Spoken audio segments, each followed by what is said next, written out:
Another reason is for cause and effect. Sometimes there are situations that you feel like it might never happen. For example, now sometimes I have these thoughts that maybe if one of my siblings die, what will happen? If one of my parents die, what will happen? God forbid though. But I'm sure all of us, if your mother comes back late, if your father comes back late, you'll be thinking, oh, car jam them. Do you understand? You now be measuring how will this family survive until you now hold yourself. So your brain is trying to be rational, trying to measure the cause and the effect. So that's another reason for studying this market, because on the extreme end of perfect competition is monopoly. But in monopoly, the government will study what will happen if one firm had that power. Do you understand?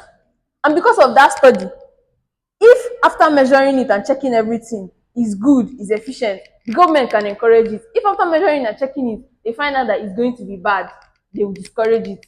So they can make models for monopoly to understand the cause and effect. Do you get? Do you understand? Do you understand, Mina? Are you lying? Are you lying? Don't lie, oh. Please don't lie. Okay.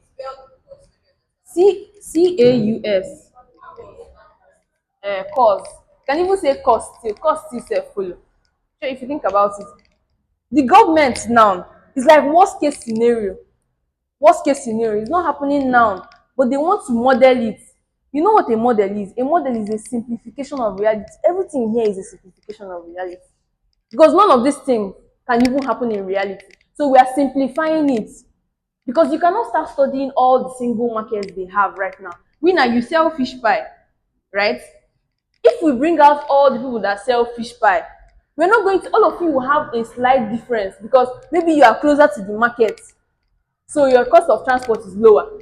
Maybe somebody else, the brother is a carrot farmer, so the person does not have to buy carrot. Do you understand? So every firm has this slight differentiation, because that's how reality is. All of us, we are not the same. Do you understand? We're not the same. We did not grow up in the same environment. The same things are not happening to us. I might be going through, in fact, I might have sold garri last night. Maybe when somebody chopped chicken last night. So in that same way, in reality, there are always differentiations. That's why in economics, we always model. We simplify reality, because if you start studying reality, you will tire.